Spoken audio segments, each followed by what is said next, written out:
everyone. This time we'll discuss the electrical activities of the heart. Let's start off with a case.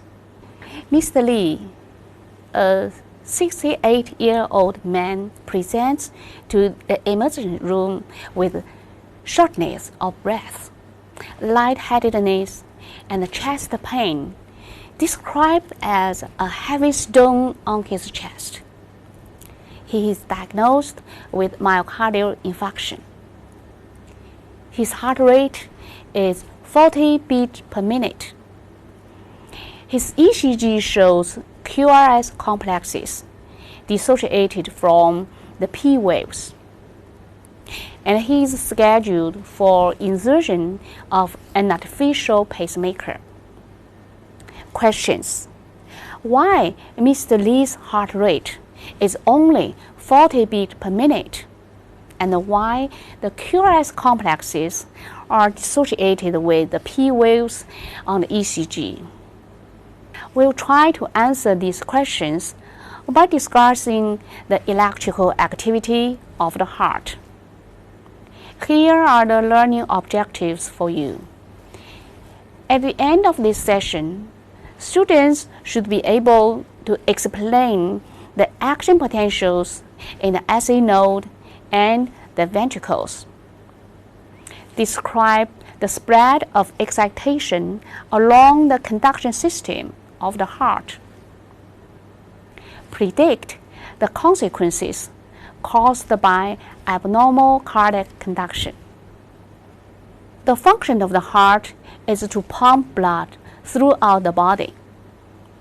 To serve as a pump, the ventricles must be electrically activated and then contract. In cardiac muscle, the electrical activation or the action potential normally originates from the SA node. When electrical impulses arrive at the ventricles depolarize, followed by a rapid repolarization.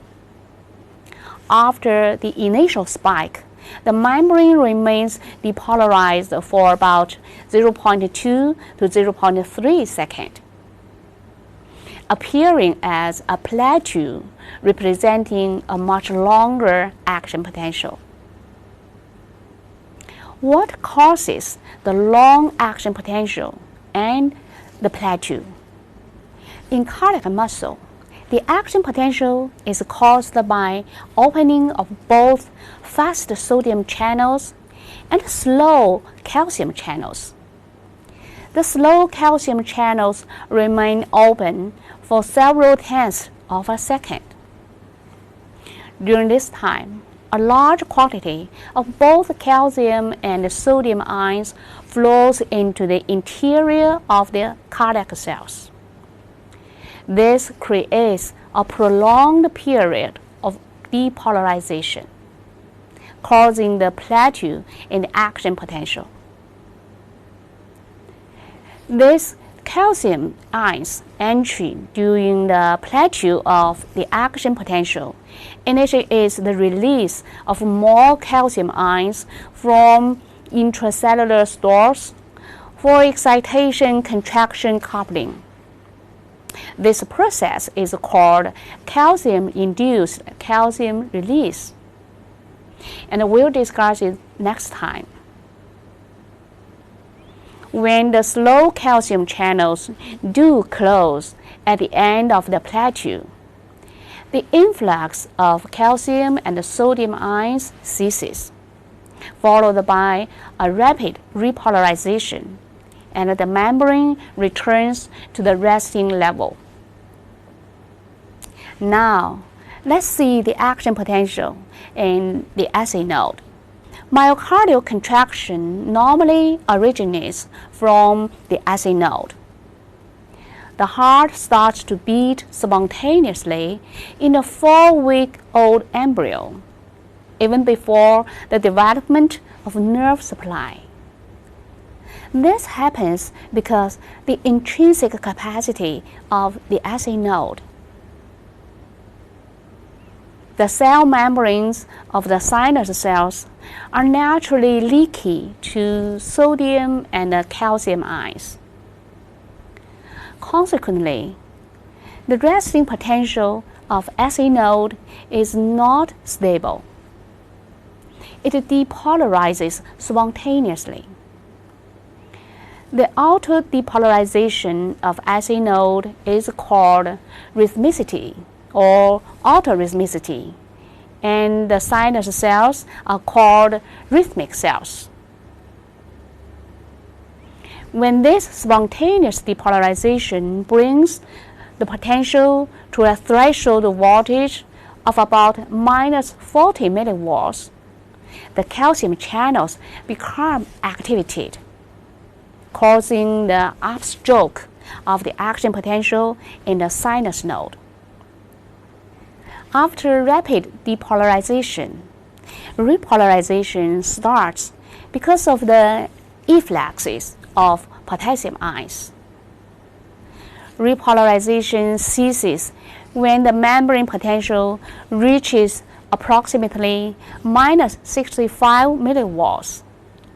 This is the maximum diastolic potential. The action potentials from the SE node are transmitted to the entire myocardium along the specialized conduction system, consisting of the SE node, internodal pathways, atrioventricular node, atrioventricular bundles, branches of the bundles, and Purkinje fibers. Electrical activity spreads from the atria to the AV node, then passes through the bundle of His and down the right and left bundle branches, and finally reaches the Purkinje fibers in the ventricular walls. AV node is the only route for impulses transmission from atria to ventricles. Thus, any damage to the AV node or AV bundle will block transmission of atrial impulses to the ventricles. This condition is called heart block. In complete heart block, for example, no impulses get through and the ventricles beat at their own intrinsic rate, about 25 beats per minute, which is too slow to maintain adequate circulation. In this case, an artificial pacemaker is required. That is the end of part 1. Thank you.